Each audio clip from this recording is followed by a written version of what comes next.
bagaimana kabarnya? Baik. Maaf ya, sebenarnya kita pagi teman karena tadi hari yang hujan, jadi terpaksa bapak ibu kalian jadi jam siang. Sebelum kita mulai ya, kita doa dulu ya. Silakan satu orang. Ya, silakan. Sebelum belajar, mari kita berdoa kepada masing-masing. Berdoa mulai.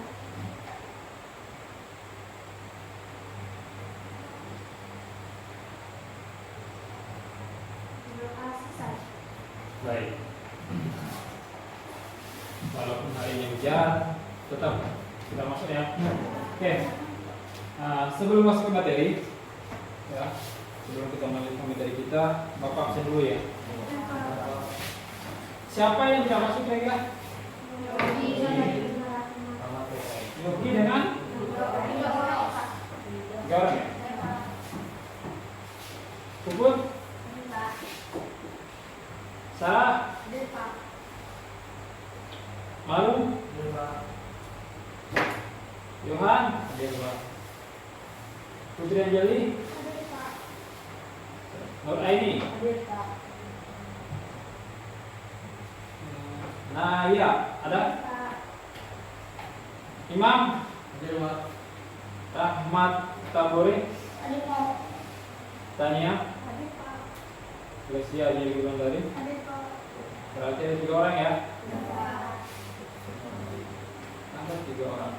Kira-kira ada keterangannya? Tidak ada ya? Oke, tangan. Berarti mereka mungkin mobilitas apa saja?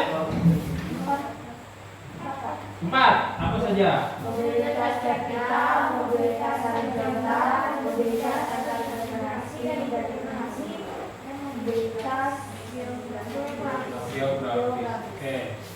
Bentuknya sudah, berarti sesuai dengan janji Bapak. Hari ini kita lanjutkan ke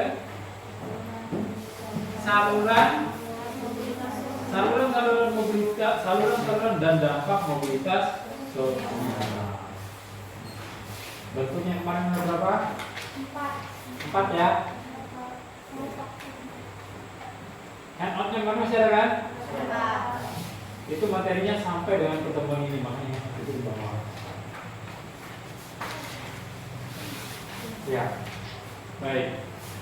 Nah, pada hari ini yang akan kita bahas selanjutnya adalah saluran-saluran dari mobilitas sosial serta dampak dari mobilitas sosial itu sendiri. Kalau kemarin yang pernah kita bahas adalah kasusnya Pak Jokowi, ya. Lalu ada Angelina Sondakh, lalu ada siapa kemarin?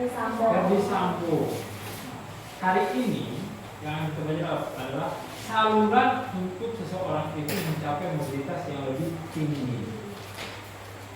Karena setiap orang itu pasti mengalami perubahan mobilitas. Kita ngambil contoh di sekolah saja. Di sekolah itu pertama, ketika Anda masuk sekolah, mulainya dari kelas berapa? Kelas 1 SD. Setelah kelas 1 Anda baca ke kelas 2. Ya. Kelas 2 naik sampai lulus SD lalu lanjut ke SMP. Nah, hari ini yang akan kita pelajari tentang itu. Misalnya sekolah nih, sekolah itu masuk di saluran mobilitas sosial di bidang apa? Ya? Pendidikan.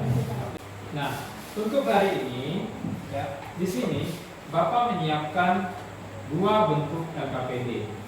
Nanti yang pertama LKPD yang ini dikerjakan berkelompok. Karena banyak teman yang tidak turun, jadi satu kelompok ada yang berempat ya. Jadi hanya ada 3, nanti 3 LKPD yang Bapak bagikan. Ya. Sebelum Bapak bagikan ini, kira-kira ada pertanyaan enggak?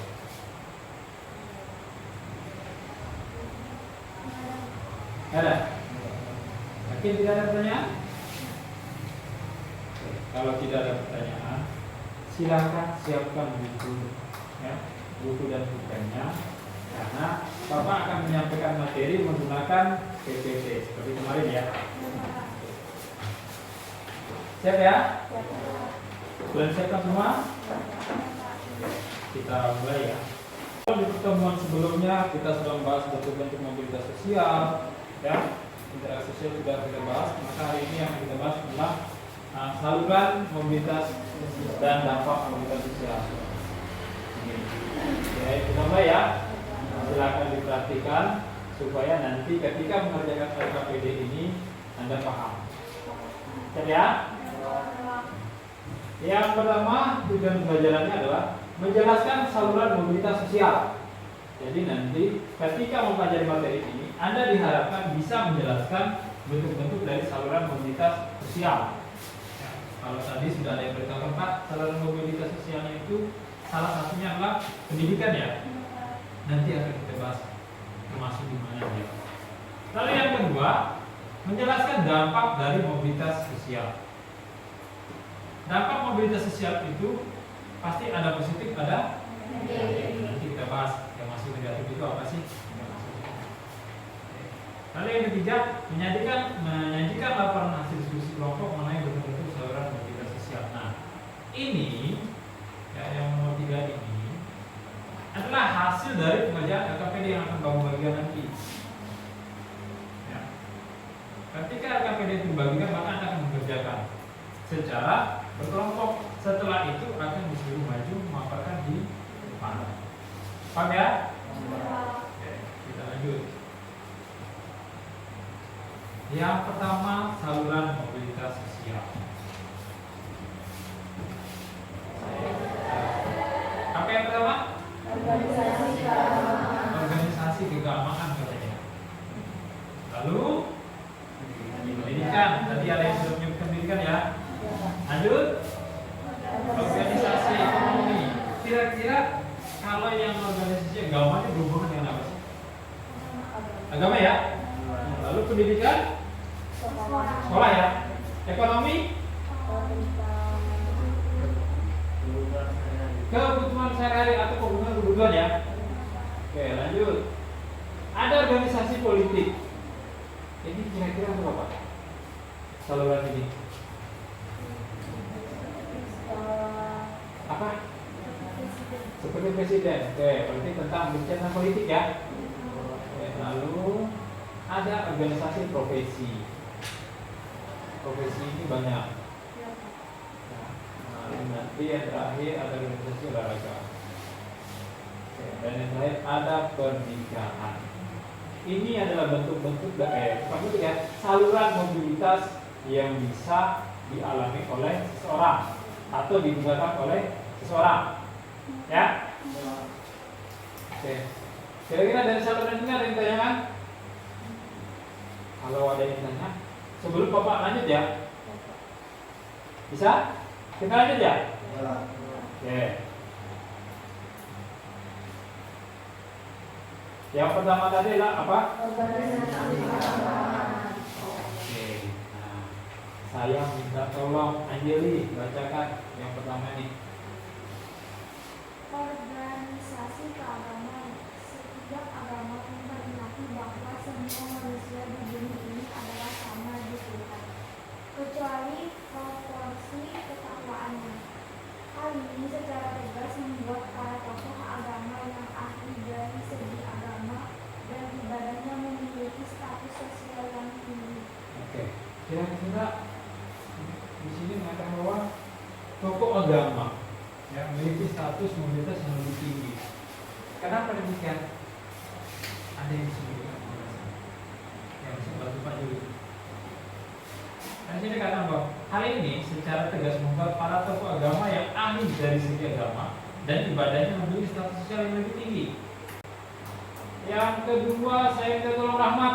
Baca Rahmat. Pendidikan merupakan saluran mobilitas vertikal yang sering digunakan karena melalui pendidikan yang dapat meluas statusnya. Lembaga pendidikan pada umumnya merupakan saluran yang konkret dari mobilitas vertikal ke atas. Maka dianggap sebagai sosial elevator, perangkat yang mengangkat seseorang dari kedudukan rendah ke kedudukan yang tinggi. Pendidikan memberikan kesempatan pada setiap orang untuk mendapatkan Oke. Jadi di sini dikatakan pendidikan itu adalah sebagai suatu perangkat untuk mengangkat dari kedudukan rendah ke kedudukan yang lebih tinggi. Benar nggak seperti itu? Benar, Pak. Contohnya, kalian sudah mengatakan benar Pak. Contohnya bagaimana? Dari SD ke SMP. Berarti kan statusnya beda. Ya. Nah, kenapa di sini dikatakan bahwa sebagai perangkat? Karena hampir setiap orang di Indonesia itu menggunakan ini. Ya. Mau dia nanti ambil saluran mana saja, dia harus memiliki pendidikan dulu. Saluran ini yang diutamakan. Makanya di Indonesia itu ada yang namanya wajib belajar. Kalau di zaman penjajahan dulu, orang yang bisa bersekolah itu hanya orang-orang terpilih, ya kan? Kalau sekarang siapa saja bisa, bahkan dibantu oleh pemerintah. Kemarin apa contohnya? Kartu KIP ya? Kartu Indonesia Pintar. Sasarannya adalah untuk anak-anak yang tidak mampu. Selain itu, bahwa pemerintah Indonesia telah membuat rancangan bahwa anak itu wajib sekolah sampai umur 15 tahun dengan cara biaya sekolahnya dihilangkan. Saya minta tolong si Naya, bacakan.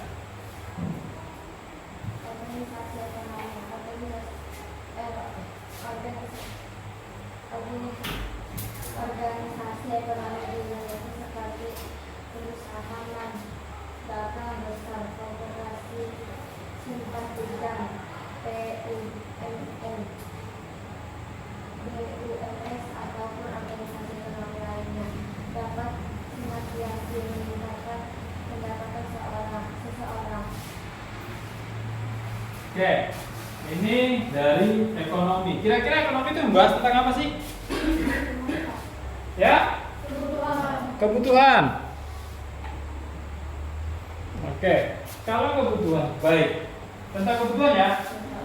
Nah, kebutuhan kehidupan. Di sini, ya, di Indonesia,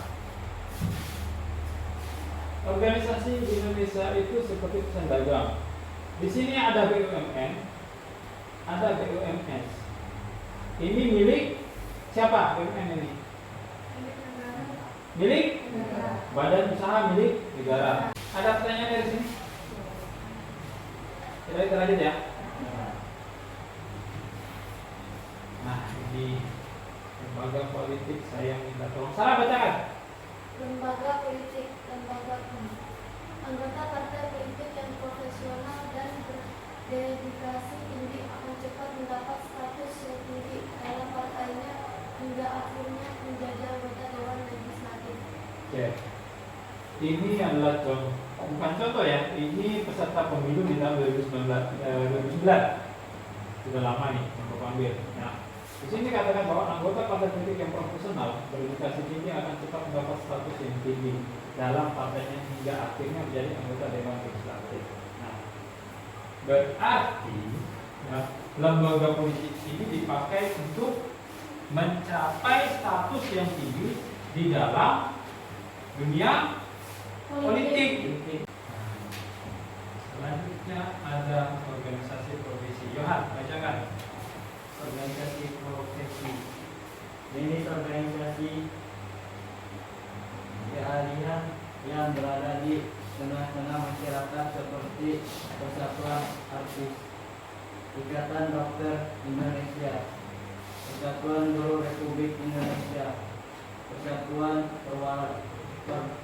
Wartawan Indonesia, Persatuan Advokasi Indonesia, dan organisasi keahlian lainnya termasuk dalam saluran terjadinya mobilitas sosial. Oke, ini organisasi profesi. Organisasi profesi ini adalah orang-orang yang memiliki profesi yang sama. Dibuatlah suatu organisasi. Sini contohnya adalah Persatuan Guru Republik Indonesia atau lebih dikenal dengan sebutan PGRI. Berarti kalau di PGRI siapa anggota-anggotanya? Siapa tadi? Guru. Berarti PGRI itu kumpulannya para guru. Satu profesinya adalah sebagai guru atau tenaga pengajar. Lalu yang kedua, ada Persatuan Dokter Indonesia. Adalah organisasi olahraga. Silakan saya minta Putri itu dibacakan. Organisasi olahraga. Dengan organisasi keolahragaan, seseorang akan dapat meningkatkan nilai status sosialnya ke jenjang yang lebih tinggi melalui bidang olahraga. Misalnya, seseorang yang ahli dalam bidang sepak bola, ketika ia bermain bagus dengan timnya dan mencetak banyak gol di pertandingan, secara otomatis juga akan meningkatkan status sosialnya di masyarakat. Oke. Baik, yang selanjutnya adalah organisasi olahraga. Di sini ada POSI, PSSI, ada PBSI, ini Persatuan Atlet, Formasi basket, ini bola voli. Hoki ini ada yang tahu nggak? Apa? Federasi olahraga.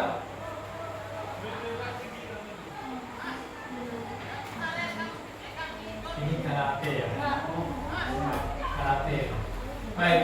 Dengan organisasi olahraga, seseorang akan dapat meningkatkan nilai status sosialnya. Nah, syaratnya di sini dia harus ahli dalam olahraga tersebut. Ya kan? Kalau sekarang kan pemain sepak bola dunia itu besar gajinya. Ya kan? Penghasilannya lumayan loh. Tapi walaupun mereka seorang atlet, setidaknya mereka pernah mengalami yang namanya saluran pendidikan juga. Setiap orang itu harus mendapatkan pendidikan. Ya, di sini ada beberapa saluran ya, dari olahraga.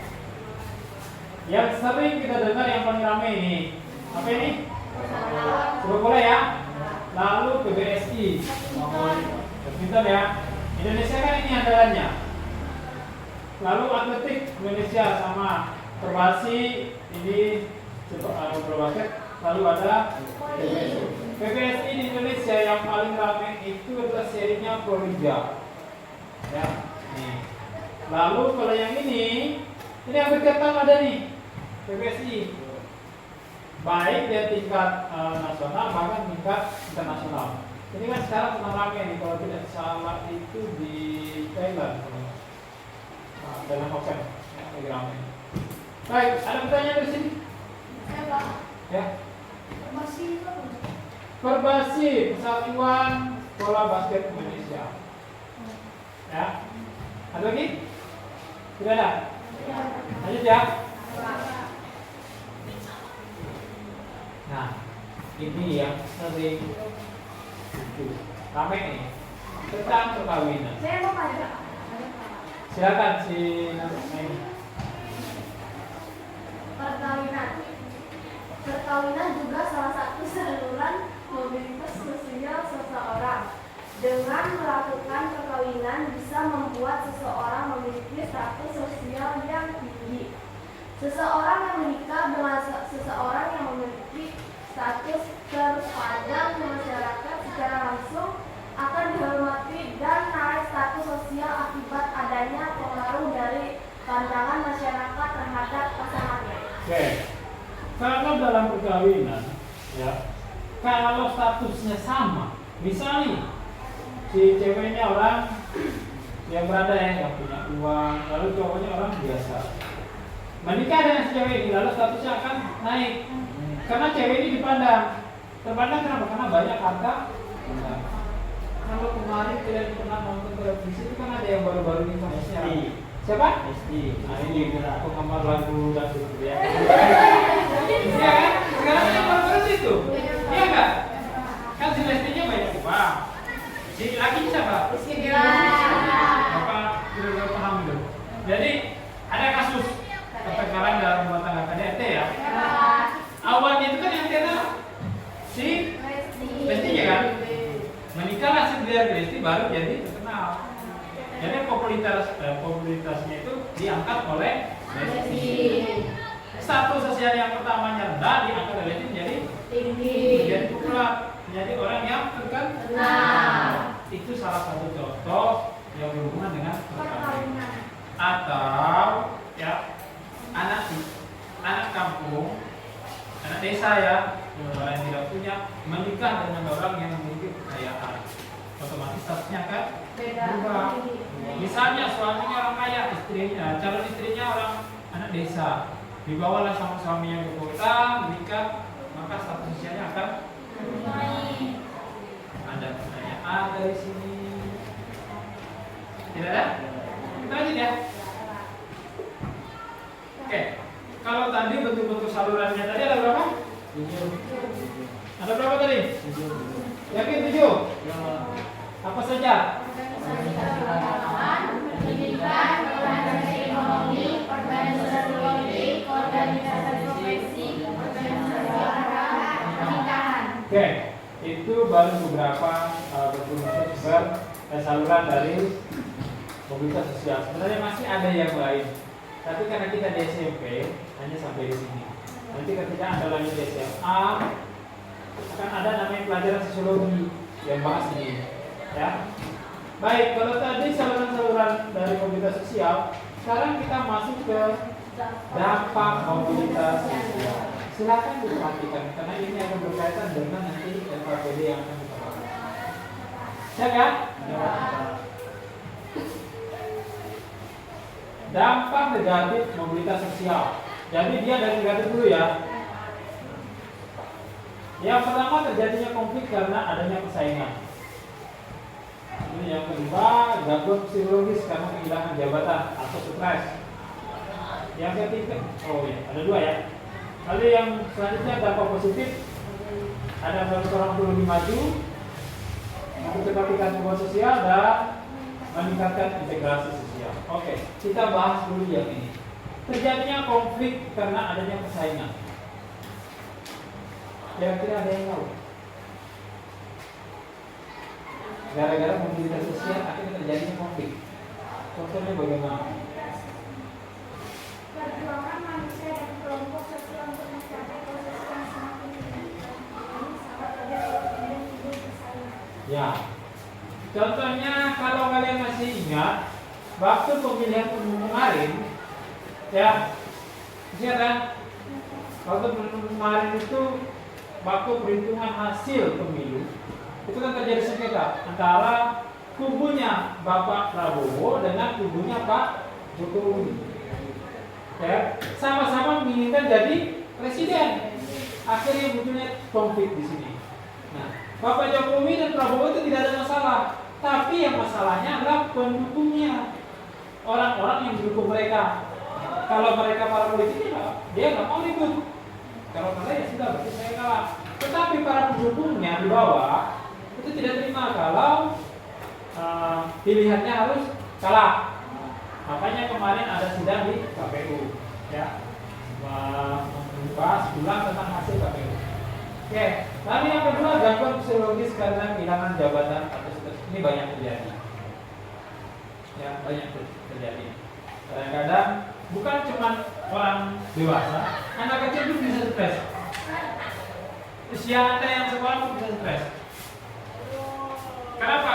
Pengennya sekolah Pak, mau gabung dengan teman-teman di sekolah, tapi karena tidak punya kemampuan, akhirnya Anda di rumah saja. Mikir pusing, akhirnya stres.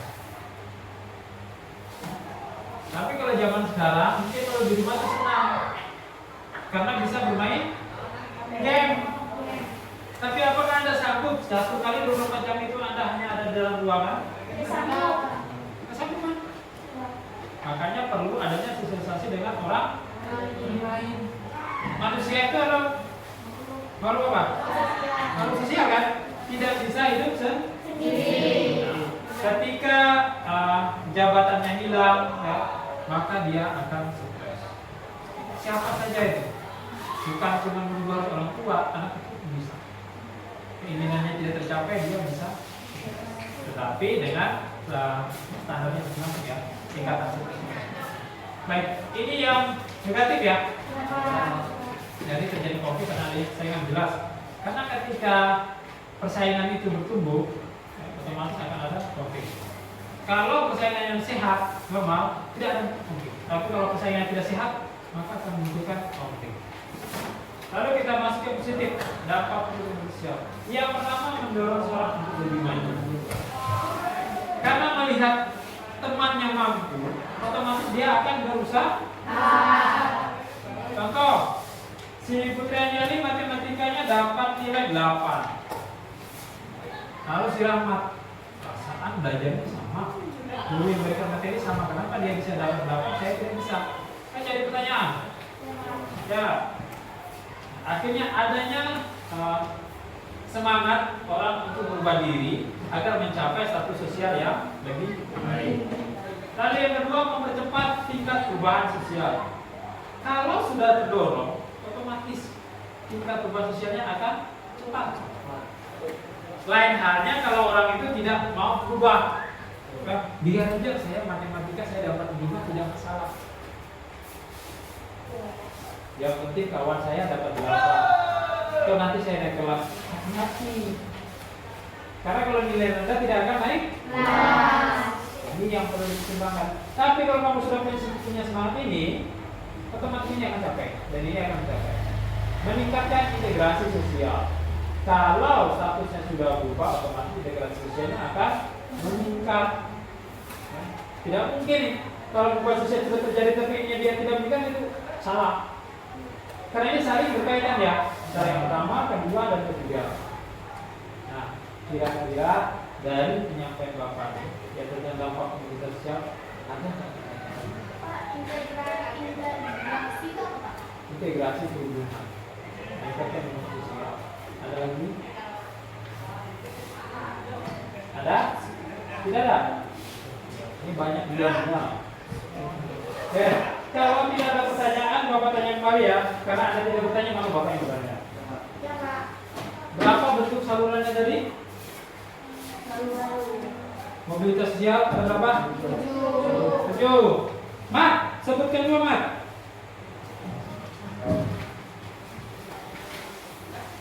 Yo. Ya Mat. Organisasi keamanan, keagamaan, Terus? organisasi politik, Politik. Oke. Si siapa lagi Bapak nanya nih? Yohan. Sebutkan dulu lagi Yohan. Kan tadi ada 7. Pendidikan, organisasi ekonomi. Pendidikan ekonomi. Putri Anjali. profesi, Profesi. politik, Politik. Berarti kurang berapa? Satu lagi apa yang belum? Pendidikan sudah apa? Pendidikan. Oke. Itu ada 7 ya. Jadi saluran mobilitas sosial itu yang digunakan oleh masyarakat Indonesia ada 7. Di SMP hanya diajarkan 7, tapi nanti ketika Anda lulus bukan SMP ya. Hari ini Bapak cuma ngajarin sampai 7, tapi nanti ketika ada SMA, lanjut di SMA, itu akan berubah karena di situ akan ada yang namanya mata pelajaran sosiologi. Dia lebih mendalami tentang mobilitas sosial. Oke. Lalu dampak mobilitas sosial secara negatif ada berapa? Apa saja?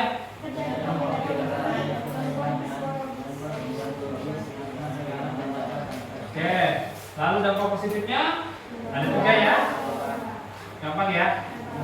Baik. Berarti tidak ada pertanyaan di sini? Kalau tidak ada, Bapak bagikan NKPD ya. NKPD ini dikerjakan per kelompok sesuai dengan yang sudah Bapak bagikan kemarin. Ya.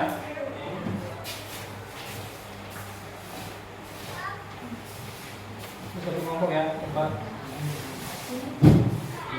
Nah, sebelum mengerjakan NKPD, silakan berdiri dulu. Kita senam-senam dulu ya. Kan capek dari tadi dulu. Sudah? Karena yang berempat, Mat, rekan dulu Mat. Geser Mat. Si Imam geser Imam ya. Oke. Siap ya? Tangannya di samping di sini. Jadi bos dulu ya. Aku malah di sini. Apa ya? Sudah? Sudah ya? Kita matikan dulu. Tangan bersamping kan? Kalau Bapak bilang kiri, maka kita ke arah kanan kiri dulu. Siap ya? Kiri. Tengah. Kanan. Sudah? Sudah. Siap ya? Oke. 1, 2, 3. Kiri. Tengah. Kanan. Tengah. Tunduk pelan. Biar pinggangnya enak. Oke, luruskan pelan-pelan. Nah, sekarang tangan kirinya pegang tangan kanan. Didorong pelan-pelan karena ini sudah siap jadinya capeknya. Oke. Ganti. Ya, dah. Silakan dudukkan. Silakan duduk kembali.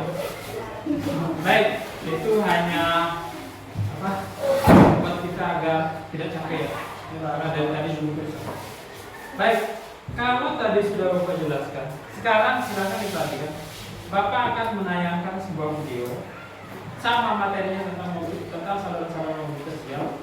Silakan diperhatikan sambil melihat isi dari LKPD-mu. Di situ sudah ada cara-caranya, ya. Cara menjawabnya bagaimana sudah ada. Siap ya? Oke. Yang pertama LKPD yang sudah dipegang, ya. Satu orang yang menulis, yang lain mikirkan apa jawabannya. Di sini cantumkan namanya. Buatkan kelompoknya ya. Kelompok 1, kelompok 2, kelompok 3. Sebenarnya 4 kelompok karena banyak teman yang tidak hadir, jadi hanya 3 kelompok. Sudah ya? Lalu ini tujuan kompetensi dasarnya, ini tujuan pelajaran. Di sini ada 2 kasus yang harus Anda selesaikan. Yang pertama menceritakan seorang anak dari tukang becak. Yang kedua menceritakan seorang anak dari seorang petani cengkeh. Ya, yang ini tukang becak, ini anak petani cengkeh. Nah, silakan dibaca ceritanya dia menjadi apa. Lalu nanti Anda diminta untuk menjawab. Nih, ada 2 pertanyaan. 2 pertanyaan ini nanti akan dibagikan oleh 2 orang temannya untuk maju ke depan. Kalau bisa putra dan putri. Ya? Ya. Ini kan satu kotaknya itu langsung 2 jawaban. Tapi cara jawabnya nanti Anda buat. Nomor 1 gambar A. Baru lanjut nomor 1 gambar B. Ya? Paham ya? Paham. Kalau 2 cewek kalau maju mau apa? 1 cewek 1 cowok. Biar adil. Kalau cewek semua nanti nggak adil. Nah ya? Oke. Sekarang siapkan. Ya, Bapak siapkan videonya ya. Mobilitas sosial. Kali ini kita akan belajar bersama-sama tentang saluran-saluran mobilitas sosial. Setiap orang pasti bisa menciptakan mobilitas sosialnya masing-masing, baik di lingkungan tempat ia tinggal maupun di lingkungan tempat ia bekerja. Sebagai contoh, seorang karyawan yang giat bekerja serta memiliki kinerja yang bagus, ia akan mengalami mobilitas menjadi seorang manajer. Berikut merupakan saluran-saluran mobilitas sosial yang telah kami rangkum dari berbagai sumber. Yang pertama adalah pendidikan. Pendidikan merupakan saluran bagi mobilitas sosial vertikal yang paling umum digunakan oleh seseorang untuk merubah status sosialnya. Pendidikan memberikan kesempatan pada setiap orang untuk mendapatkan kedudukan yang lebih tinggi. Contoh, seorang anak dari keluarga miskin yang mengenyam pendidikan sampai perguruan tinggi, sampai akhirnya dia lulus, kemudian membuka usaha sesuai bidangnya, dan akhirnya sukses. Secara otomatis kedudukan sosialnya juga akan meningkat. Saluran mobilitas yang kedua adalah organisasi politik. Seorang anggota partai politik yang memiliki kecakapan serta dedikasi yang tinggi kemungkinan besar akan cepat memperoleh posisi atau status yang tinggi di organisasinya sampai akhirnya menjadi anggota legislatif. Sebagai contoh, Insinyur Soekarno sebelum menjadi seorang presiden, ia belum dikenal oleh masyarakat Indonesia.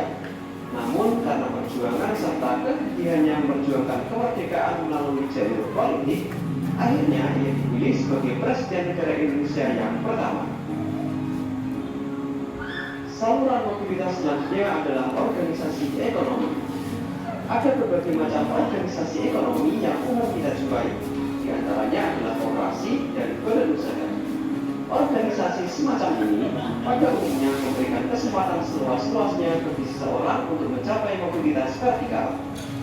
Melalui organisasi koperasi, kesejahteraan anggota dapat diperjuangkan.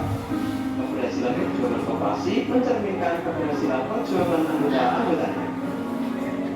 Saluran yang terakhir ialah organisasi profesi.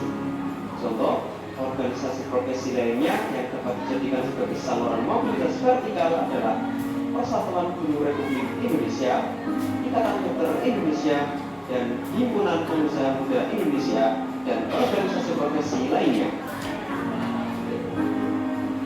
Bagaimana organisasi profesi dapat menjadi sarana saluran mobilitas vertikal?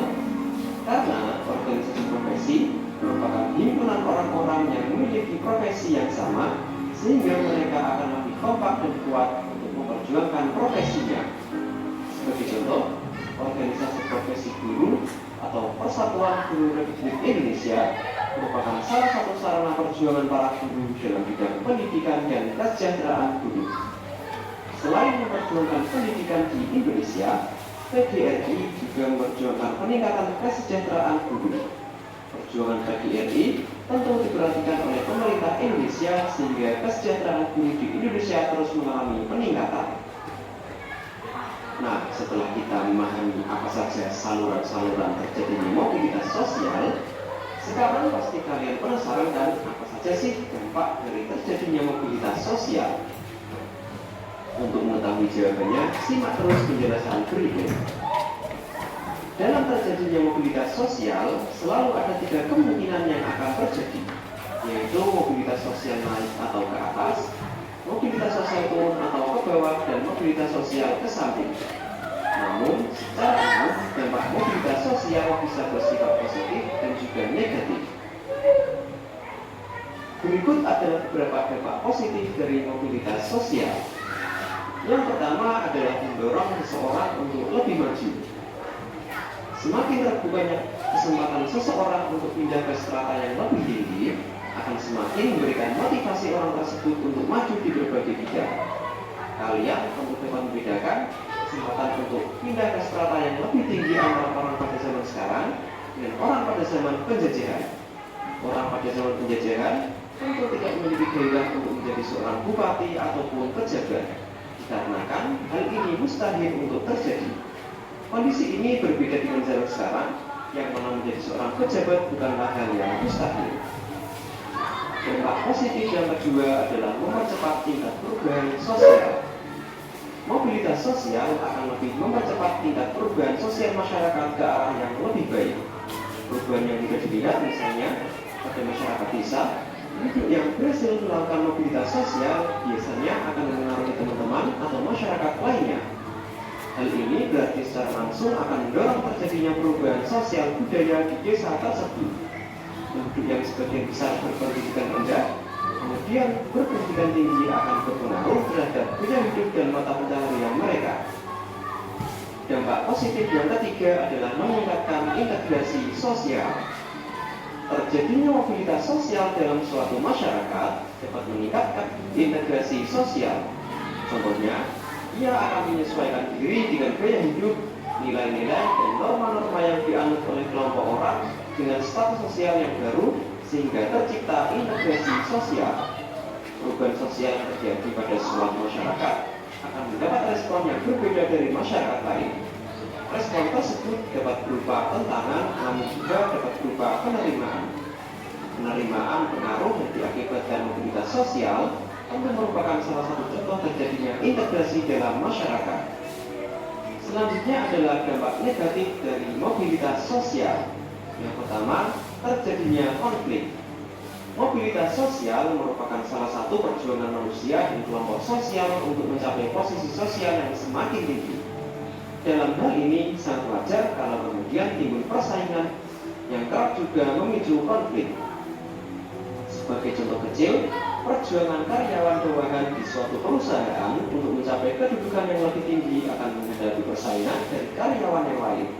Bahkan rekan dapat pula berhadapan dengan atasan yang takut kedudukannya digeser. Dampak negatif yang kedua adalah gangguan psikologis. Seseorang yang memiliki jabatan kadang khawatir kehilangan jabatan. Bahkan pada saat jabatan yang dimiliki sudah lepas, kadang ia tidak rela melepaskan jabatan tersebut. Banyak orang yang setelah kehilangan jabatan, baik karena diganti maupun karena sudah selesai masa tugasnya, menjadi mudah gelisah. Individu yang mengalami keadaan seperti ini termasuk mengalami gangguan psikologis. Hal tersebut akan membahayakan diri sendiri karena stres yang berkepanjangan akan melahirkan berbagai penyakit psikis dan fisik. Oke. Demikian tadi penjelasan tentang saluran-saluran dampak mobilitas sosial. Baik, itu tadi penjelasan dari video tambahan ya, materi tambahan tentang materi yang sudah Bapak jelaskan. Nah, sekarang silakan didiskusikan tempat PKPD-nya. Ya. Nanti setelah diskusi akan ada perwakilan dari setiap grup itu harus berdua, karena ini semua grup punya laki-laki, jadi perempuan dan laki-laki biar seimbang, tidak ada ceritanya nanti dipilih. Ya, silakan. Sudah? Kalau ada pertanyaan, sampaikan ya. Bisa apa tuh? Kata ya. Iya, nanti kan maju. Jadi 2 orang setiap grup maju ke depan. Bapak kasih waktu 10 menit dari sekarang. Kalau sudah tangan ya. Kalau ada kesulitan, tanya. Lihat dari ceritanya. Bagaimana? Silakan.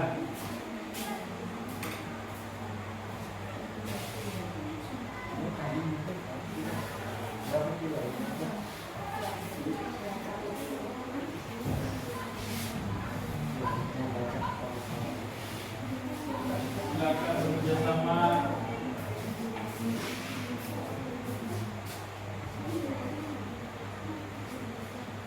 Kalau ada kendala, tanyakan ya.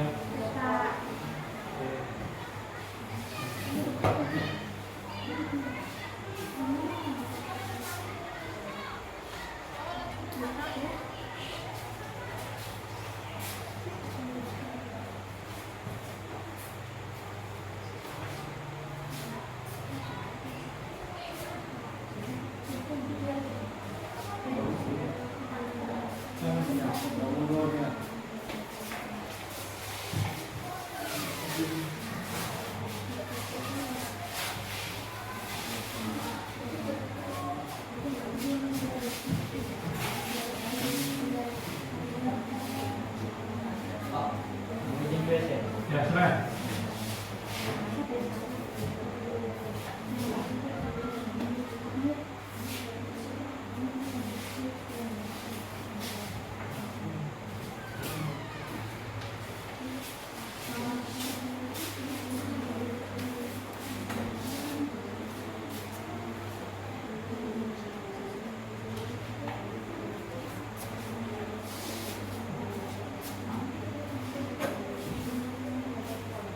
Oke, ada pertanyaan?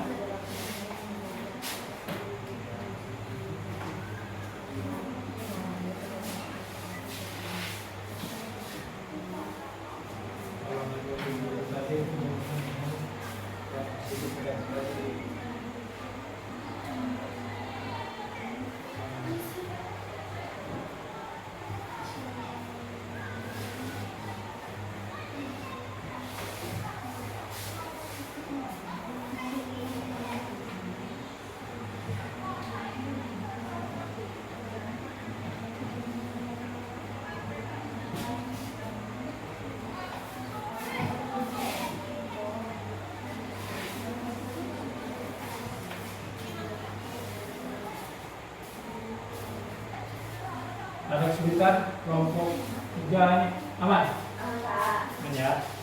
Kelompok 2 aman. Oke, lanjut.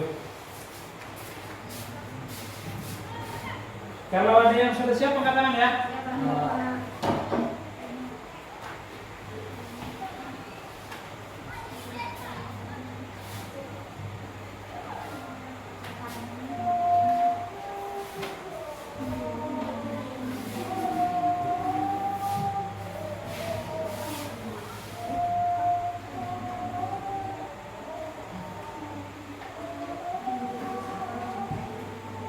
Ya, silakan.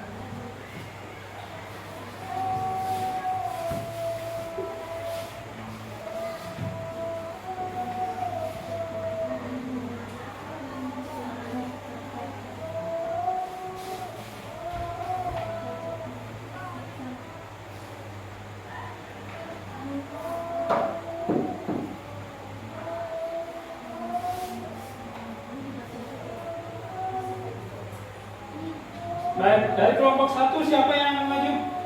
Sarah sama Maru. Sarah dan Maru ya. Kelompok 2. Tanya sama Kak Imam. Oke, Tania dan Imam. Kelompok 3. Ini sama Johan. Oke, Nuraini dan Yohan.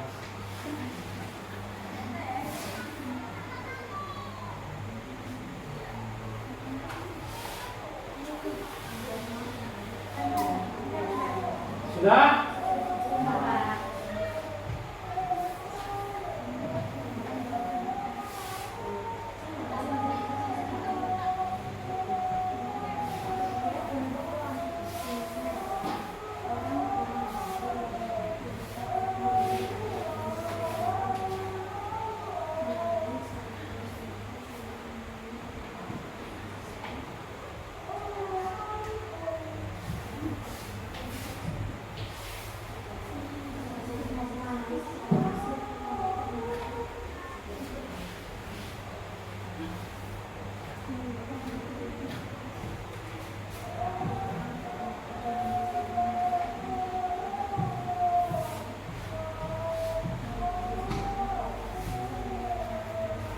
Oke, 5 menit lagi ya.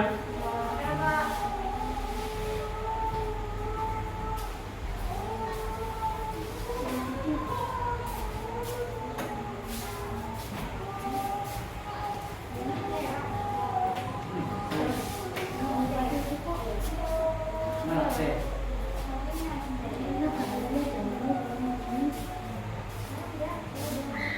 Sudah.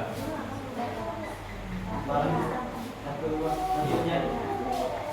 Sering banget, jangan bang. Oke. Nampaknya. Belum. Silakan dibuat.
Oke, sudah?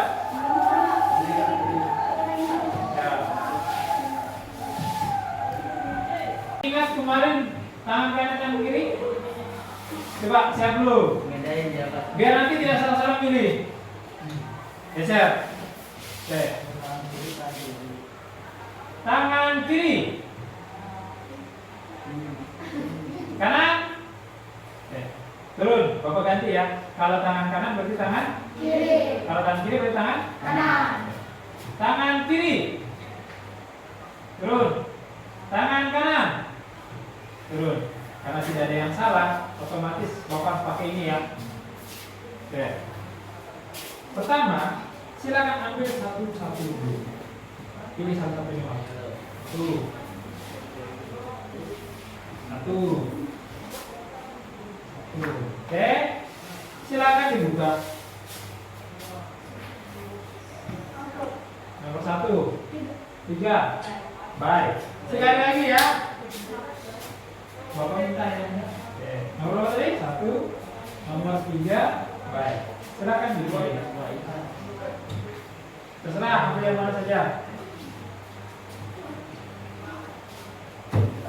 Ya, si Puput baik ya. Baik. Nomor 2. Oke, berarti urutannya tetap nomor 1 si Putri Anjali karena sudah dapat semua. Lalu nomor 2-nya ada si Kelompok Rahmat ya. Ya. Lalu nomor 3-nya siapa tadi?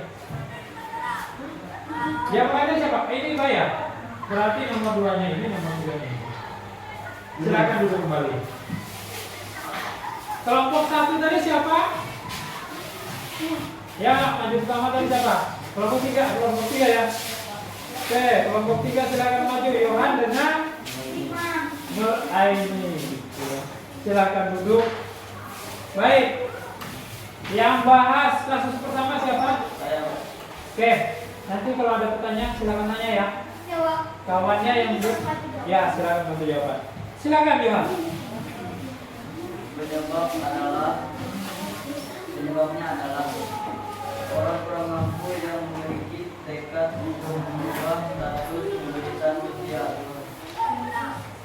melalui saluran pendidikan sehingga mengalami perubahan status sosial secara vertikal naik.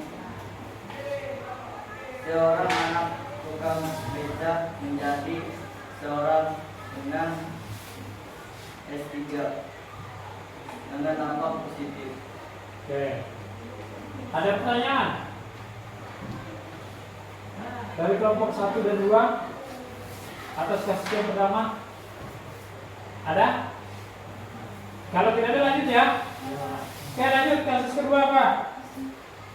Kasus kedua, penyebabnya adalah orang yang kurang mampu yang memiliki tekad untuk merubah status mobilitas sosial melalui saluran profesi sehingga mengalami perubahan status sosial secara vertikal naik. Seorang petani cengkeh menjadi seorang anggota Bintara Polri dengan dampak positif. Oke. Ada pertanyaan? Baik. Kalau begitu tidak ada pertanyaannya. Bapak yang tanya ya, kalau tidak ada pertanyaan harus punya diam. Atau Anjali mau tanya? Bukan tanya teman kayak yang lain. Boleh. Karena dari tadi sebelah 1 dan 2 saya berikan peluang untuk bertanya, tidak ada pertanyaan. Sekarang balik kelompok 3 yang presentasikan boleh bertanya ke kelompok 1 dan 2. Ada? Tidak ada juga. Oke, kalau tidak ada, berikan tepuk tangan dulu untuk kelompok 3. Oke, kalau sudah silakan duduk. Lanjut yang maju selanjutnya kelompok 1 ya. Kelompok 2 ya? Ya, kelompok 2. Silakan kelompok 2 dulu. Si buku tadi kan terakhir. Oh ya, kelompok 1 dulu. Si buku nomor 2 tadi ya. Silakan.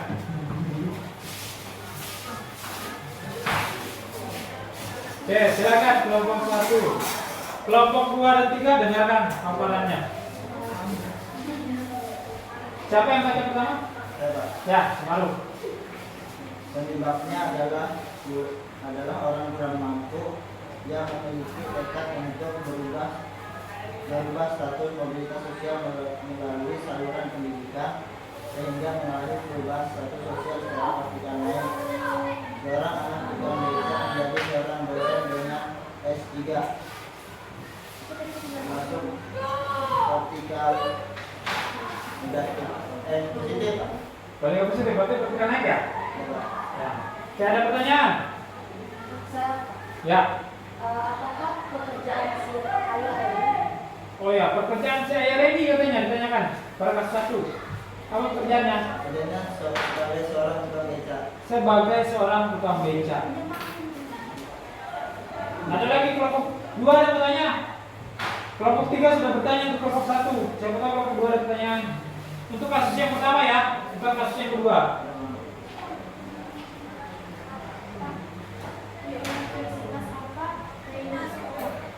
Di universitas apa ini? Ini yang S1 atau S2-nya? S2. Dia sampai S3 ya? Di mana? Polda Maluku. Kasus nomor 1 bukan kasus nomor 2. Ya kasus nomor 1. Of Universitas of Birmingham, Inggris. Ya, baik. Oke, sudah terjawab ya pertanyaan ya? Ya. Oke, silakan kita lanjut ke kasus yang kedua. Jadi siap-siap bertanya ya. Silakan kasus kedua.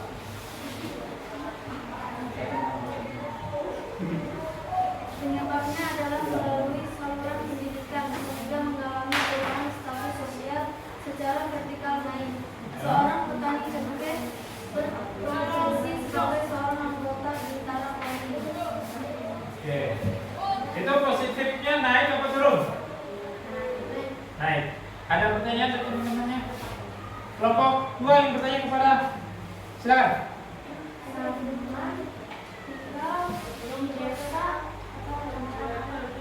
Oke, tempat tinggalnya di mana? Di Salman ini. Leido. Nah, itu kecamatan apa desa? Di kecamatan di desa Dusun, di desa Kaitun, Batetun. Oke. Itu jawabannya ya. Ada lagi? Tidak ada. Kalau tidak ada pertanyaan, kita berikan tepuk tangan untuk kelompok. Baik, lanjut kelompok yang terakhir. Siapa yang maju kelompok terakhir? Imam dengan Nadia ya. Kelompok 1 dan 3 siapkan pertanyaannya. Silakan. Siapa yang bahas untuk masalah 1? Si Imam ya? Ya, silakan.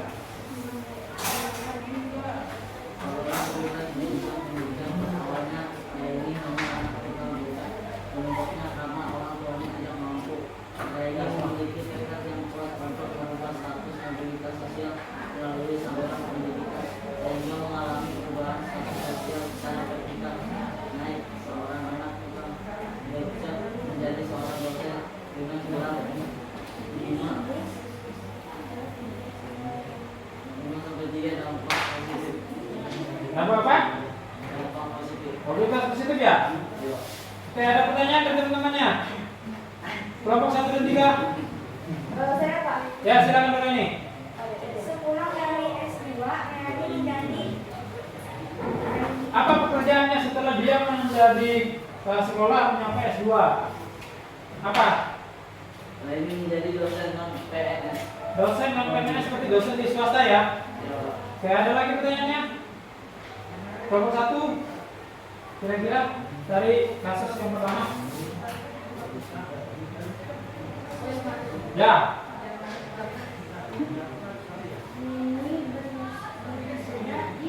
Oke, siapa Yeni ya? Yeni wisudanya di mana itu dikatakan? Atau dia keluar di universitas mana tadi? Apa jawabannya? Reni ya? Di Universitas of Birmingham, Inggris. Oke, di Inggris ya? Baik. Ada pertanyaan lagi? Tidak ada ya? Masuk ke kasus kedua.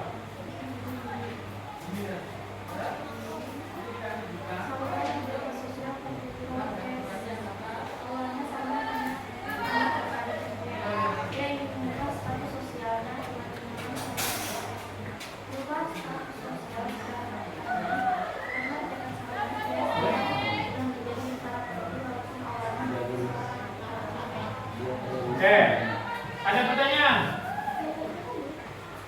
Ya, Dia telah lulus gimana? sudah lulus apa nih? Ini kasus yang berapa ditanya? Kedua. Kasus kedua lulus. Tadi si siapa namanya? Siapa? Salman. Salman itu mendaftar di mana? Pertanyaan si Yohan, dia lulus di mana? Berarti daftarnya di mana ya? Jadi apa tadi dia? Sudah ditanya. Ada? Jadi apa? Apaan itu dia? Ada yang bisa bantu? Si Salman ini lulusannya jadi apa? pensiun. Jadi siswa Bintara Polri. Berarti kalau lulus menjadi seorang polisi. Ada lagi? Oke, oh iya silakan baru. Salman telah lulus SPNB. Coba terusin mana? Gimana? Polda Maluku, berarti daerah Maluku ya? Ada lagi? Oke, kalau tidak ada, kita berikan tepuk tangan untuk silakan duduk. Kembali ya. Baik, silakan duduk. Oke, itu tadi dari dua kasus ya, dari bentuk dari saluran mobilitas sosial. Yang pertama itu adalah kasus tentang kita berbicara tentang si Reni, lalu yang kedua si Sarman. Ini salurannya sama-sama meningkat, mobilitas naik. Faktor yang menyebabkannya adalah perubahan dari status sosial orang tua. Ya, Mbak? Orang tuanya yang pertama si Reni sebagai tukang beca. Lalu si Sarman sebagai apa? Petani cengkeh ya. Tetapi anak-anak yang memiliki cita-cita yang tinggi. Si Reni ingin berpendidikan, akhirnya sekolah, walaupun orang tuanya hanya sebagai seorang tukang beca, tapi mampu mengantarkan si Yeni menjadi seorang dosen. Bahkan gelarnya adalah S3. Lalu yang kedua si Sarman, karena melihat ayahnya hanya seorang petani cengkeh, orang tidak punya, akhirnya Sarman ingin merubah status sosial keluarganya. Yaitu yang dia gunakan adalah saluran profesi. Apa yang digunakan tadi? Yang memberi pendidikan ya, sebagai anggota Bintara Polri. Kalau lulus maka akan menjadi seorang polisi. Oke, ada pertanyaan dari materi ini tadi? Ada? Tidak ada? Baik, kalau tidak ada, ya ini untuk menambah pemahaman kalian tentang saluran-saluran mobilitas sosial. Bapak menyiapkan LKPD yang kedua. Tapi ini cara mengerjakannya mandiri. Yang ini dikerjakan secara mandiri, tidak boleh bekerja sama. Silakan duduknya agak mundur sedikit. Si Rahmat dengan si Imam boleh ke belakang. Nah, boleh geser ke belakang. Si Putra ini dengan Putra Angelin berdiri yang boleh geser sedikit. Karena ini pekerjaan pribadi ya. Cara mengerjakannya diperhatikan dulu ya Bapak sampaikan biar nanti kan.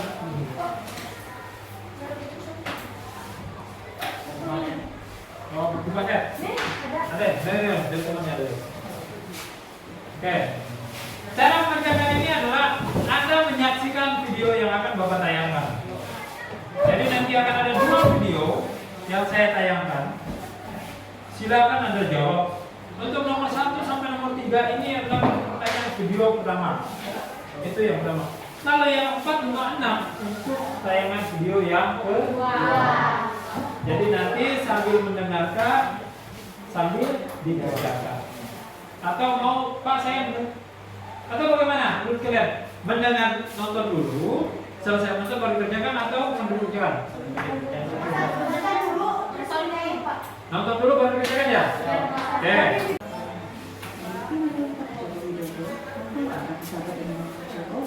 Merupakan Presiden ke-7 Republik Indonesia yang lahir di Surakarta, Jawa Tengah pada 21 Juni 1961.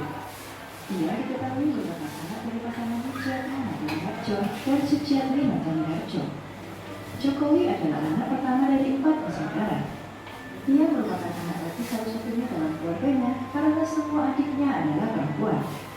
Jokowi diketahui memiliki nama kecil yaitu Mulyono, tetapi diganti menjadi Joko Widodo karena ia sering sakit-sakitan. Berasal dari keluarga yang sangat sederhana, membuat Jokowi semasa kecil harus merasakan hidup yang sulit dan keras. Bahkan pada saat ia hidup di SD Negeri 111 di Payaso, Surakarta, Jokowi telah menjadi seorang kuli panggul, ojek panggung dan pedagang. Hal tersebut ia lakukan demi untuk membiayai kebutuhan sekolahnya hingga makan sehari-hari. Pada usia 12 tahun, Jokowi memutuskan untuk bekerja di sebuah perusahaan kayu sebagai tukang gergaji. Keahlian tersebut ia dapatkan dari ayahnya yang juga berprofesi sebagai tukang kayu. Di masa kecil, Jokowi juga sering merasakan pahitnya penggusuran tempat tinggal. Setelah lulus SD, ia bersekolah di SMP Negeri 1 Surakarta dan kemudian melanjutkan di SMA Negeri 6 Surakarta. Pada tahun 1980, Jokowi berkuliah di Universitas Gadjah Mada Yogyakarta mengambil jurusan Teknologi Kayu dan Kehutanan. Di sini ia belajar sangat giat mengenai kayu, teknologi pengolahan, serta penggunaannya. Setelah menyelesaikan kuliahnya pada tahun 1985, Jokowi akhirnya menikahi pujaan hatinya yaitu Iriana pada tanggal 24 Desember 1986 di kota Solo. Iriana yang berasal dari Jogja adalah teman dari salah satu adik Jokowi. Di tahun yang sama, Jokowi merantau ke Aceh untuk mencari pekerjaan. Di sana ia bekerja di salah satu perusahaan di BUMN. Namun karena merasa tidak betah, akhirnya ia memilih mengundurkan diri dan mencoba untuk berbisnis kayu di Solo sambil menunggu kelahiran anak pertamanya. Setelah menikah, mereka memiliki 3 orang anak bernama Gibran Rakabuming, Kahiyang Ayu, dan Kaisang Pangarep. Sebelum memulai usahanya sendiri, Jokowi sempat bekerja di pabrik mebel milik pamannya, yaitu CV Radajati Solo. Setelah memiliki bekal pengalaman yang ia dapat dari sana, akhirnya Jokowi memberanikan diri untuk membuka perusahaan mebel sendiri pada tahun 1988 bernama CV Rakabu yang terinspirasi dari nama anak pertamanya, yaitu Gibran Rakabuming. Bisnis kayu Jokowi di bawah naungan CV Rakabu mengalami pasang surut, bahkan hampir bangkrut karena ditipu. Namun pada tahun 1990, berkat pinjaman dana sebesar 30 juta rupiah dari ibunya, Jokowi kemudian mencoba bangkit kembali dengan cara mengikuti berbagai pameran mebel. Dari usaha kayu inilah ia kemudian dikenal dengan nama sapaan Jokowi. Nama Jokowi diberikan oleh mitra kerjanya bernama Bernard Jean yang merupakan warga negara Prancis. Mereka bertemu pertama kalinya di Solo pada pertengahan tahun 1999. Nama Joko Widodo terlalu panjang untuk diucapkan oleh Bernard, sehingga ia kemudian menyingkatnya menjadi Jokowi. Sejak saat itu, Joko Widodo dikenal dengan sapaan Jokowi sampai sekarang. Jokowi banyak menerima orderan mebel dari luar negeri karena kejujuran dan kerja kerasnya dalam usaha kayu. Ia pun kemudian memulai perjalanannya untuk keliling Eropa, Amerika, dan Timur Tengah. Kerja kerasnya ini membuat Jokowi sukses menjadi pengusaha ekspor mebel. Pada saat Jokowi berkeliling ke Eropa untuk melakukan perjalanan bisnis mebelnya, ia mendapat inspirasi mengenai tata kota yang bersih serta rapi, yang akhirnya membuat Jokowi ingin menerapkannya di kota Solo. Di tahun 2005 silam, Jokowi kemudian mencalonkan diri sebagai wali kota Solo yang diusung oleh Partai Kebangkitan Bangsa dan PDI Perjuangan. Meskipun ia tidak memiliki pengalaman politik yang cukup, Jokowi akhirnya berhasil keluar sebagai pemenang dan menjadi wali kota Solo, berpasangan dengan Efek Sadi Rudiatmo. Kemenangan Jokowi sebagai wali kota Solo menjadi bicara awal Jokowi menuju kursi Presiden Indonesia.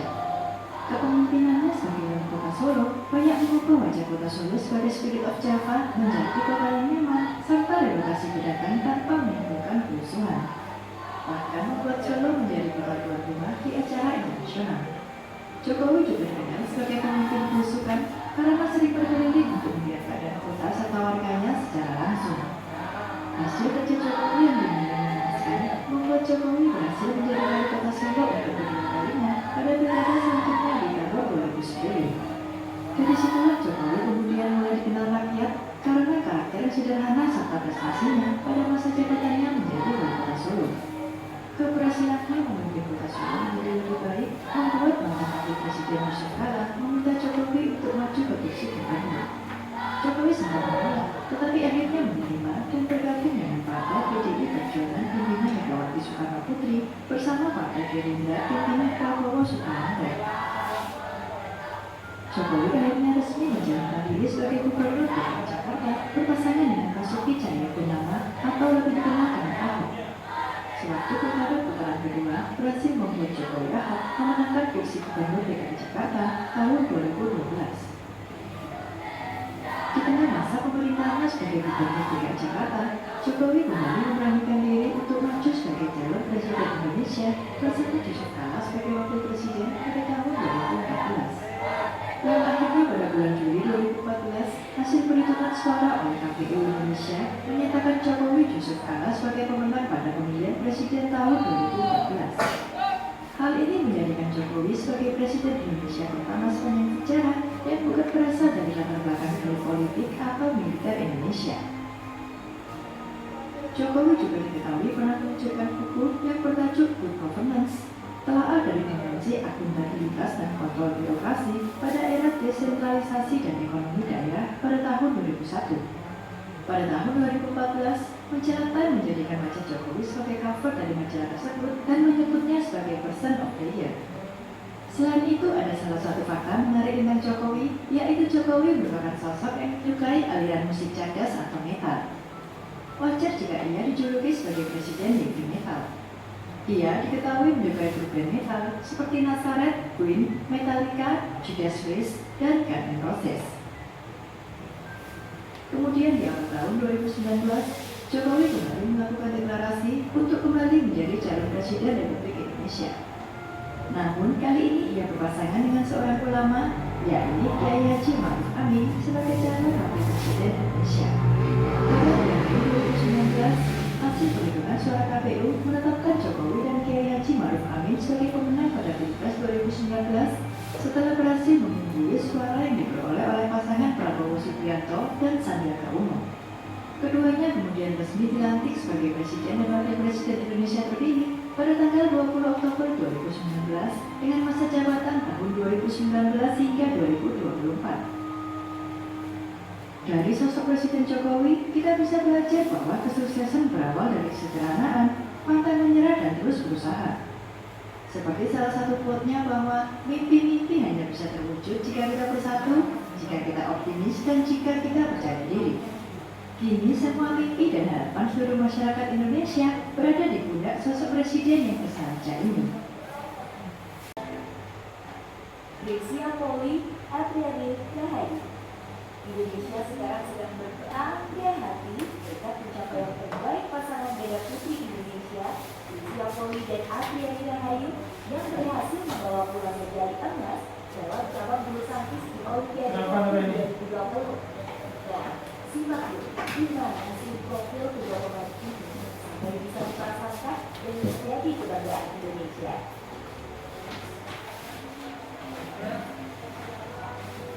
Mempunyai nama lengkap Grecia Poli, pemain bulu tangkis satu ini merupakan kelahiran Jakarta 11 Agustus. Silakan sambil dijawab, sambil dicoba.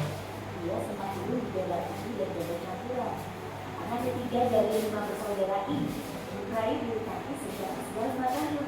Ibunya bahkan rela menjual baginya untuk memberikan Grace kecil sebuah raket agar dia bisa berlatih secara maksimal.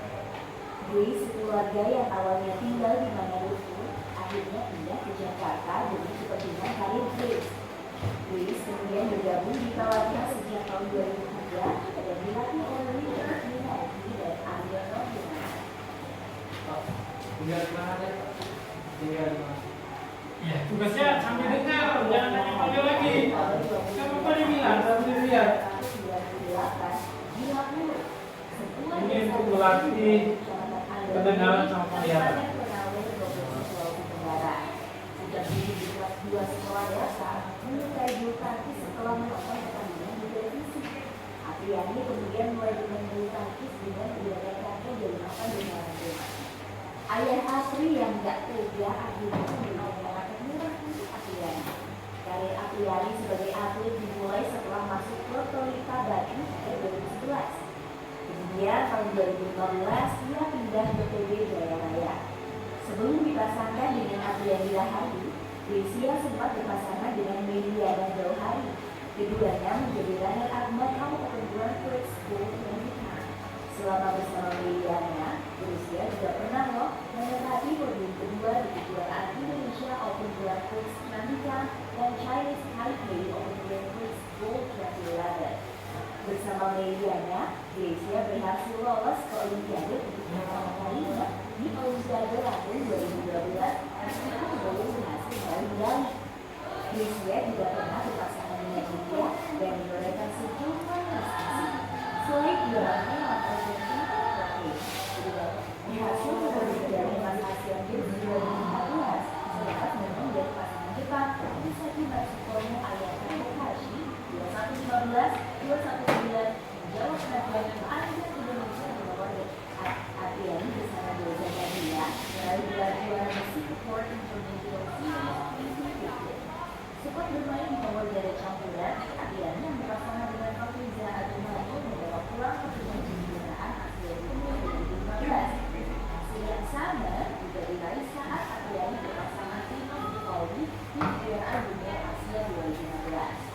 Hingga akhirnya, Grecia Apriani yang berbeda usia 10 tahun ini baru dipasangkan pada tahun 2017 dan telah memiliki banyak prestasi seperti juara Thailand Open Grand Prix U2017 pada Juni 2017, juara French Open Super Series 2017 yaitu bulan Oktober 2017, dan Atlanta Open Super Series 2017 Oktober 2017. Runner-up Indonesia Master HSBC WTA 500 2018 28 Januari 2018, juara India Open HSBC WTA 500 24 Januari 2018, juara Thailand Open HSBC WTA 500 2011 Juli 2018, Asian Games 2018 perunggu, WWF World Championship 2019 perunggu, dan juara Thailand Open 2021.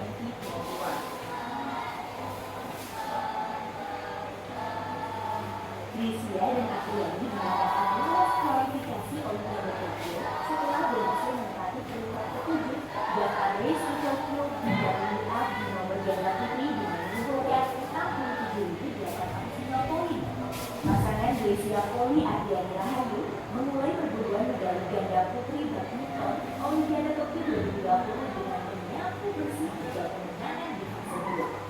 Laga ketiga mereka di penyisian grup A digelar di lapangan 1 Musashino Forest Sport Plaza pada 27 Juli 2021. Dalam laga tersebut, Grecia Poli Apriani Rahayu menang rubber game atas pasangan ganda putri tuan rumah Yuki Fukushima Sayaka Hirota dengan skor 24-22, 13-21, 21-8. Kemenangan tersebut memastikan ganda putri Indonesia unggulan ke-6 ini lolos ke perempat final sebagai juara grup A. Pada babak perempat final, Grecia Poli Apriani Rahayu harus melalui perjuangan berat sebelum akhirnya berhasil lolos ke semifinal.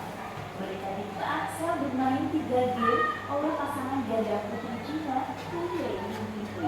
Pada game pertama, Grecia Poli Apriani Rahayu unggul cukup jauh 21-15 atas ganda putri Cina. Namun, pada game kedua, mereka tertinggal 20-22. Diakui Apriani Rahayu juga dan diri sempat kebawaan pemain lawan sehingga dari kedua lepas. Tapi, hal ini bisa segera diatasi Grecia Poli Apriani Rahayu setelah menjalankan instruksi pelatih. Pada game penentuan, Grecia Poli Apriani Rahayu tampil lebih baik dan bisa menang dalam pertandingan.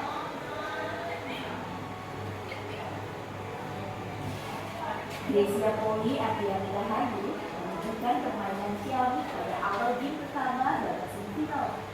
Pola serangan langsung berjalan bagus dan mampu merepotkan pasangan Lee Song Hye Shin Chang asal Korea Selatan yang merupakan ganda putri nomor 4 dunia. Tapi beberapa kesalahan dibuat pasangan Indonesia seperti serve error dan kop yang menyangkut keringat. Tak menyerah, kali ini wakil Indonesia tampil lebih cermat dalam bertahan dan menyerang. Smash keras semakin sering dipertunjukkan pada pasangan.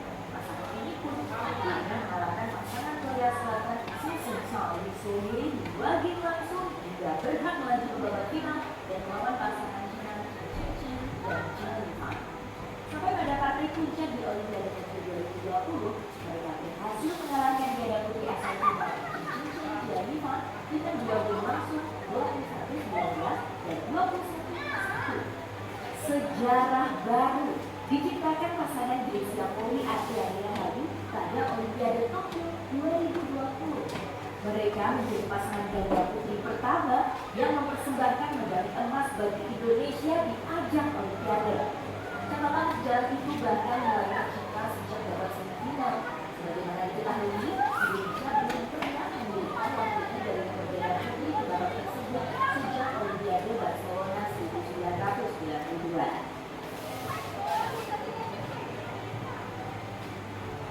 Pencapaian terbaik di nomor ini didapatkan Eliza Nathanael Zeli Kresiana pada Olimpiade Atlanta 1990 dan Evi Tanri Cynthia Kota pada Olimpiade Sydney 2000. Kedua pasangan ini naik ke final. Artinya, Grace Apri menjadi yang terbaik setelah 7 edisi Olimpiade sebelumnya. Mereka membawa asa nomor ganda putri bersaing di tingkat dunia setelah sebelumnya harapan lebih banyak putri di ganda putra maupun campuran. Pencapaian ini pun membuat Grace dan Apriani benar-benar bersyukur dan berterima kasih kepada Tuhan dan masyarakat Indonesia yang tak henti-hentinya mendukung mereka. Selain itu, kata-kata Grace yang pernah mengungkapkan bahwa our dear world champion athlete kini menjadi hal yang berbeda.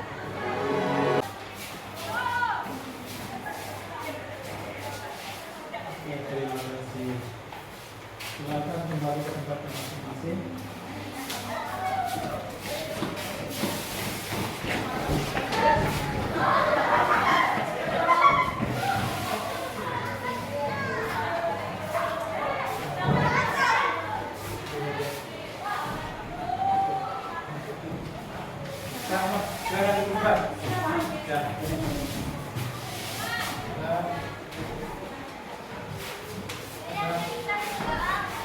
Sudah? Saya sudah. Sudah. Sudah. Siapa lagi belum? Ada lagi? Mat, ayo Mat. Ayo Mat. Sudah. Sudah apa belum Mat? Sama. Nah. Oke, semua ya. Baik, ini KPD-nya sudah. Baik. Pada kasus yang saya KPD kedua, itu tadi sudah saya kerjakan ya, tentang berkaitan dengan dua video. Video pertama itu tentang Pak Jokowi ya. Lalu yang kedua tentang pasangan ganda putri badminton Indonesia, Grecia dengan Apriani. Nanti soalnya Bapak, KPD-nya Bapak cek nanti. Hasilnya akan Bapak sampaikan lewat WA atau telepon. Baik. Dari semua pelajaran ya, hari ini kita sudah menyelesaikan tentang saluran mobilitas sosial. Berapa dari saluran mobilitas sosialnya? Ada berapa? 7. Yang pertama? Yang kedua? 3. 4. 5. 6. 7. Ada 7 ya? Saluran kemarin mobilitas sosial mempelajari, bentuknya sudah dipelajari. Sekarang faktornya pun sudah. Sekarang salurannya pun sudah. Lalu dampaknya dari mobilitas sosial tadi ada berapa? Yang positif ada berapa? 2. Apa saja? Terjadinya konflik karena adanya Yang positif bukan Ada 3. Yang positif apa? 3 ya? Percepatan dan pengembangan sosial Dan integrasi sosial. Oke. Mendorong, mempercepat dan integrasi sosial ya, meningkat ya. Oke.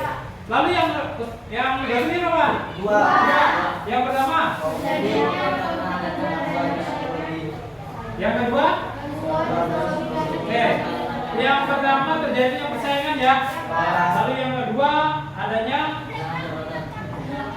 apa tadi? Gangguan psikologis itu, stres ya. Baik. Jadi dari apa yang kita pelajari hari ini ya, menurut kalian bagaimana pelajaran kita hari ini? Baik. Ada lagi? Menyenangkan, apa lagi? Rame? Ya, rame. Apa yang buat rame? Karena banyak videonya ya? Oke. Terima kasih ya. Sebenarnya kita datangnya harus masuk pagi, tapi Bapak meminta waktu Anda sampai sore karena kita Nah, harapan kalian untuk pertemuan selanjutnya mau materinya penyampaian materinya tetap seperti ini atau dibuat bagaimana? Seperti ini ya? Oke, baik. Jadi materi mobilitas sosial hari ini adalah terakhir. Kenapa? Hari ini kita sudah mempelajari tentang saluran mobilitas sosial dan dampak-dampak. Minggu depan, selanjutnya itu yang akan kita pelajari adalah tentang pluralitas masyarakat Indonesia. Pluralitas sosial ya. Di pertemuan selanjutnya. Nanti di rumah pulang silakan cari materinya yang berhubungan dengan pluralitas sosial. Nanti Bapak coba-coba bagikan kalau ada materinya Bapak bagikan di Google Classroom. Ya, nanti Bapak sampaikan di Google ya kalau Bapak ada bagikan materi ini, silakan dipelajari. Ya. Oke. Sebelum pulang ya. Tapi kira-kira ada pertanyaan nggak nih tentang materi hari ini? Tidak ada ya? Baik. Kalau begitu, untuk mengakhiri kegiatan kita pada hari ini, silakan satu orang mungkin kita doa dulu sebelum pulang. Siapa yang bersedia kira-kira? Ya, silakan ya.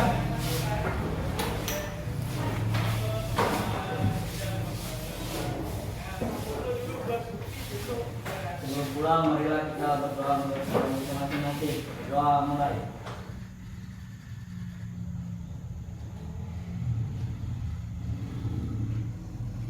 Doa selesai. Ucapkan salam. Salam.